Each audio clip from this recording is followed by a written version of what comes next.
दोस्तों, आज की कहानी है। तुम्हारे आत्महत्या वाले शब्द कानों में गूंज रहे थे।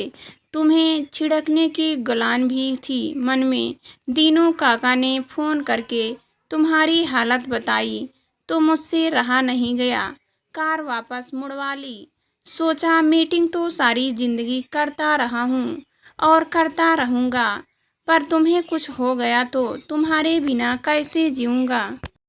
जी कहिए, क्या कहना है। आधे घंटे के इंतजार के बाद वो आए थे और अब ऐसी सधी आवाज में शिष्टता के साथ पूछ रहे थे जैसे वो कोई समस्या लेकर आई फरियादी हो। अवनी के नन्हे से दिमाग ने काम करना बंद कर दिया। अब क्या कहें, कैसे कहें कि वेलेंटाइन डे का कार्ड देने आई लव यू कहने आई थी। इस सविता की बच्ची ने कहाँ फंसा दिया। क्या ज़रूरत पड़ी थी उनसे ये कहने की कि ज़रूरी काम है। उसकी पलकें झुक गई, कपोल आरक्त हो गए और शब्द अधेरों में अटक गए। आपको जो कहना हो बेझिझक कहिए। अब हमें जीवन भर साथ रहना है। आप मुझ पर भरोसा कर सकती हैं। इस प्रोत्साहन के बाद तो जरूरी लगने वाली बात कहना और ज़रूरी हो गया था। जी, वो मेरी परीक्षाएं शादी के बाद पड़ी तो ओह ठीक है, मैं आपकी सुविधा का पूरा ध्यान रखूँगा। और कोई समस्या उक्त में अपनी होने वाली पत्नी से ऐसे बात कर रहा है जैसे पापा अपने विद्यार्थियों से बात करते हैं। अवनी के लिए इस कुछ अधिक ही शिष्ट और औपचारिक वार्तालाप के बाद वहां रुकना असहाय हो गया। जी धन्यवाद, मैं चलती हूँ, नमस्ते कहते हुए वो मुड़ गई और लगभग दौड़ते हुए अपनी सखियों के बीच जाकर ही दम लिया। घर लौटने के लिए ऑटो में लदने के बाद ठिठोली करती सखियों को ये छोटी सी कथित रोमांटिक मुलाकात उनके आग्रह पर शब्दाह सुनाई तो उसने सिर पीट लिया। नेहा रात भर इस बेचैनी में सो ना सकी कि क्या शादी से पहले एक प्रेमी प्रेमिका की तरह बंधनों और मर्यादाओं में बंधे विवश प्रेमी युगल के आतुर बातचीत और क्षणिक स्पर्श करके नसीब में नहीं है, जिसके बारे में सखियां दीदियां और भाभियां बताती रही हैं कि उनमें वक्त ठहर जाता है और धरती आंतरिक लगने लगती है। संयुक्त परिवार की सबसे छोटी संतान अवनी बचपन से बड़ी बहनों और दादी बाबा की आज्ञाकारी गुड़िया ही रही थी। उसे दुलार भी सबसे ज़्यादा मिला था और कुछ गलत होने पर बचपने के ताने भी। अपने से ज़्यादा उसे दूसरों के दिमाग पर भरोसा होता था और हर काम पूछकर करना और गलती होने से डरना उसकी आदत थी। पहली बार सखियों के कहने में आकर मन की आकुलता ने उसे समझा बुझाकर बिना किसी से पूछे अंबर से मिलने की पहल करने को मनाया था। पर कहीं उसने अंबर से शादी करने के लिए हाँ करके गलती तो नहीं कर दी। पर हाँ ना करती तो करती भी क्या। पापा की क्या हालत हो गई थी। मांगलिक होने के कारण उसकी शादी के लिए लड़का ढूंढते ढूंढते पापा थक गए थे। एक बार जब शादी तय हुई तो लड़की वालों ने सगाई वाले दिन ही अपने यहाँ हुई एक मौत का दोष उसके नक्षत्रों को देकर शादी के लिए मना कर दिया था और पापा तनाव व निराशा में अपने दोस्त अंबर के आगे हाथ जोड़कर रो पड़े थे। अंबर अपने माता पिता के देहांत के बाद छोटी आयु से ही परिवार की जिम्मेदारियां संभालते रहे थे। फिर शोध आराम कर दिया था, इसीलिए अब तक शादी नहीं की थी। थे तो वे पापा से बहुत छोटे, पर पापा से उनका मानसिक स्तर इतना मिलता था कि मित्रता घनी थी। वो पहले तो स्वयं और अवनी की उम्र के 15 वर्ष के अंतर के कारण झिझके, पर अपने दोस्त की जिद के आगे झुक गए। जब अवनी के सामने ये प्रस्ताव आया तो वे हस्तप्रद रह गई। पर जब दादी ने समझाया कि उम्र में अधिक अंतर होने पर पुरुष पत्नी को अत्यधिक प्यार करता है, तो उसने उन्हीं से अपने सपनों के राजकुमार की तलाश शुरू कर दी। आखिर हर लड़की के कुंवारी मन की तरह अवनी के मन में पति के रूप में दीवानगी की हद तक चाहने वाला प्रेमी पाने की लालसा हर लालसा से बड़ी थी। पर शादी के बाद उसने अंबर में सपनों की राजकुमार जैसा कुछ ना पाया। हालांकि कमी किसी चीज की ना थी। घर का काम करने के लिए नौकर थे। वे कुछ भी खरीदने के लिए कहे या कहीं जाने को अंबर कभी मना नहीं करते थे। लेकिन ऊंचे प्रशासनिक अधिकारी होने के कारण व्यस्त बहुत रहते थे। सुबह उनके उठने से पहले ही मिलने वालों की पंक्ति लग जाती। रात भी देर तक वे लोगों की समस्याएं सुनते सुलझाते रहते। उनका स्वभाव इतना अच्छा था कि उन्हें सब साधु कहते थे। पर अवनी के लिए इस साधु प्रकृति के पुरुष के साथ सामंजस्य बैठाना किसी परीक्षा से कम न था। उसके कोरे कुंवारे मन में एक सपनीले प्यार को देने और पाने की जितनी पिपासा थी, अंबर में उतनी ही निर्बलता। वो अलहड़ किशोर अवस्था की उन्मुक्त उमंगों की जीवता थी। वो अंबर धीरे धीरे गंभीर सांचे में ढली, शालीनता और कर्तव्य निष्ठा की प्रतिमूर्ति। वे जब उसके साथ होते भी तो भी मोबाइल सौत बना रहता। जब जब नेहा ने उनसे कहा कि मुझे आपसे कुछ कहना है, तब तब वे मोबाइल रखकर उसी शिष्ट स्वर और हाव भाव के साथ बोलते, कहो क्या चाहती हो। ऐसे में प्यार मुलाकात के शब्द अवनी के गले में ही अटक कर रह जाते। वो तरह तरह के व्यंजन बनाती, अनुपम श्रृंगार के साथ शयन कक्ष सजाती, हर समय इठलाती बतियाती, अंबर के आगे पीछे घूमती और तरह तरह से प्यार जताते हुए प्रशंसा के दो बोल सुनने को तरसती रहती। मगर अंबर में तो जैसे बस देने का ही भाव था।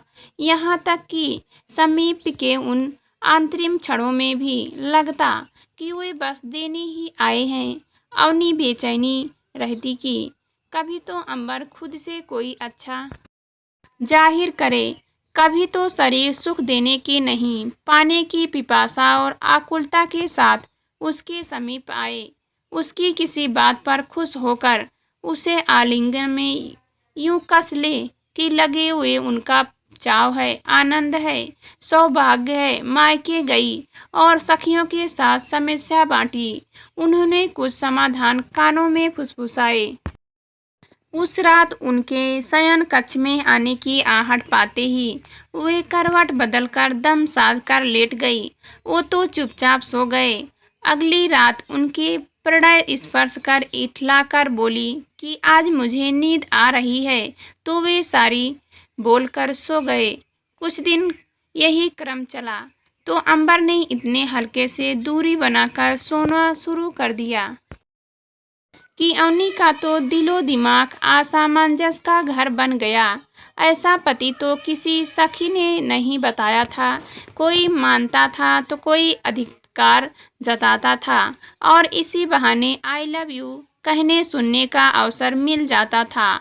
लेकिन उसके छोटे से दिमाग के सामंजस्य ज्ञान के अनुसार ऐसा पुरुष तो हो ही नहीं सकता था, जो शादी के मात्र कुछ महीनों बाद बगल के अस्त व्यस्त वस्त्रों से लेटी इतनी खूबसूरत पत्नी से यूं दूरी बनाकर सो सकता हो, वो भी इतने दिनों तक। कहीं अंबर उससे नाराज तो नहीं, ये जानने के लिए एक दिन स्वयं ही नारी सुलभ लज्जा त्यागी तो पाया कि वे नाराज नहीं थे, बस उसे उसकी इच्छा के विरुद्ध तंग नहीं करना चाहते थे। उसके बाद से यही नियम सा बन गया। वे तभी उसके करीब आते जब वे पहल करती। उसने प्यार का इजहार करवाने का ये दांव भी उल्टा पड़ चुका था। तभी एमए की परीक्षा फल आ गया और अंबर ने बिल्कुल पापा के अंदाज में पूछा, अब आगे क्या करना है। हे भगवान, स्नातकोत्तर के बाद अब क्या पढ़ाना चाहते हैं ये? क्या ये पढ़ाई अभी पीछा ना छोड़ेगी? मन ही मन सोचकर कुढ़ गई अवनी। जब 2 दिन में तीसरी बार अंबर ने वही प्रश्न दोहराया तो फिर कुछ बोलना जरूरी हो गया। जी, मैं कोई तकनीकी शिक्षा लेना चाहूँगी। मुझे घर सजाने का बहुत शौक है। वेरी गुड, बिल्कुल पापा के ही अंदाज में उत्तर मिल गया और इंटीरियर डिजाइन के कोर्स में प्रवेश दिलवा दिया गया। बड़े ही सपाट ढंग से ये भी बता दिया गया कि जब तक वे आत्मनिर्भर नहीं हो जाती, बच्चों का दायित्व नहीं उठाया जाएगा। कॉलेज छोड़ने लेने जाने के लिए कार और ड्राइविंग नियुक्त हो गए। चुलबुली अवनी के अंतस के पिंजड़े में बंद ख्वाहिशों को कॉलेज में जाकर नए पंख मिल गए। कई साथियों का एक समूह बना जिसमें लड़के और लड़कियां बराबर थे। कैंटीन में मस्ती, कभी कैफेटेरिया तो कभी शॉपिंग मॉल उनकी दिनचर्या का हिस्सा था।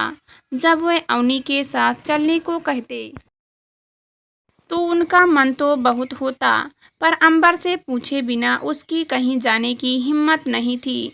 इसलिए हर बार उनसे फ़ोन करके पूछती। वो कार्यालय में काम करते करते हर बार फ़ोन पर हाँ कर देते। भोली और बातूनी अवनी के दिल में वैसे भी कोई बात टिकती न थी। एक बार हंसी हंसी में अपनी नई सहेलियों से अंबर की का जिक्र किया तो उन्होंने बिल्कुल नया और नायब नुस्खा सुझाया। उन्हें पुरुष मित्र की बातों से जलाने का। बस फिर क्या था, काम शुरू हो गया। सबसे हंसमुख साथी निदान का जिक्र रोज अंबर से किया जाने लगा। कॉलेज में जब उसका समूह हंसकर सेल्फी ले रहा होता तो वे जानबूझकर निदान से सटकर खड़ी होती। घर पर भी जब उसको बुलाया तो निदान को बेस्ट फ्रेंड कहकर अंबर से मिलाया। एक दिन निदान ने अपने घर पर गेट गुटेदार रखा। किसी के घर गेट गुटेदार के लिए जाने का अवनी के लिए पहला मौका था। वो अकेले रहता था। अवनी ने अंबर से फोन करके पूछा तो वे उसकी बात सुने बिना झल्ला गए कि बात बात पर पूछने की क्या ज़रूरत है।